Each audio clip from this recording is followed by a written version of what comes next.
The US dollar is failing. Why? This is obviously a sensationalized comment to grab your attention, but is there some truth in this statement? The United States has been one of the biggest economic superpowers in the past 200 years. However, since the turn of the 21st century, other superpowers from emerging markets like Russia and China have been making long-term moves to challenge that number one spot. Cue the BRICS alliance: Brazil, Russia, India, China, and South Africa, an alliance of 5 world powers looking to stake their claim in a world where the US might not be the top dog. The BRIC alliance was formed when foreign ministers from the 4 BRIC states at the time, Brazil, Russia, India, and China, met in New York City in 2006, around the UN Assembly. A full-scale diplomatic meeting was held in Russia in 2009, and South Africa joined in 2010. Countries outside the West were becoming increasingly more frustrated with trade embargoes and not having a say on the world stage. BRICS has been an attempt to develop financial and political dominance in response to the Western powers in North America and Europe. The BRICS alliance is not a joke. Over the 5 countries mentioned, they host 40% of the global population and account for around $56 trillion in gross domestic product. China has a population of 1.4 billion people alone, and it would be the biggest financial superpower in the world if not for the United States, and also boasts the biggest military in the world. India also has a population of 1.4 billion and has been steadily growing year after year on an economic front.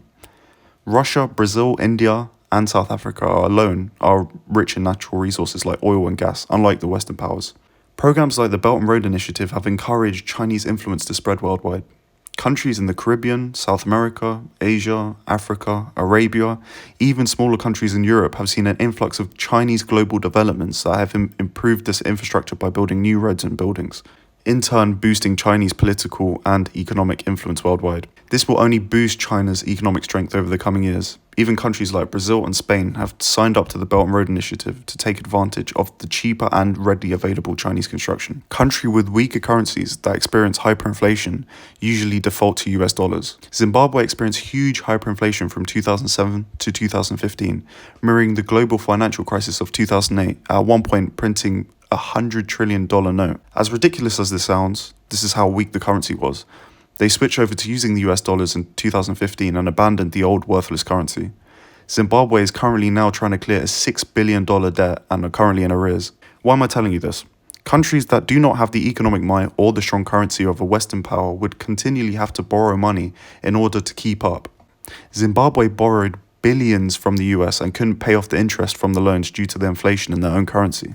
If the US is experiencing rising inflation, the Treasury can just print more money with little short-term downside, which is something we saw with the stimulus checks over the past couple years in the US. This means that countries are heavily dependent on the banking system in the US, and any financial crisis in the US will usually result in a crisis worldwide. A good example of this is the financial crisis of 2008. Furthermore, due to the financial control worldwide, the US can sanction and place embargoes on whatever country they feel like is not being conducive to their political affairs in that region.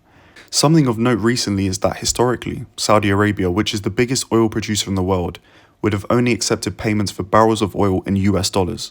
The country is now considering accepting Chinese yuan for oil purchases moving forward. This could potentially be the start of the de-dollarization of the world, moving away from the dominance of the US dollar worldwide. Saudi Arabia and Iran have also been considering to join the BRICS alliance. China very recently mediated a peace deal between the 2 countries, literally after decades of fighting for dominance in the region. This is something that the Western countries have failed to do.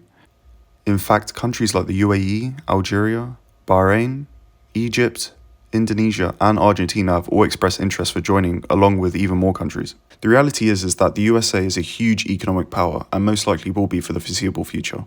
But the threat of the BRICS alliance could destabilize the dollar in the coming years. What do you think? If you enjoyed the video, please subscribe for more content. Don't forget to like and always remember to do your own research. See you next time.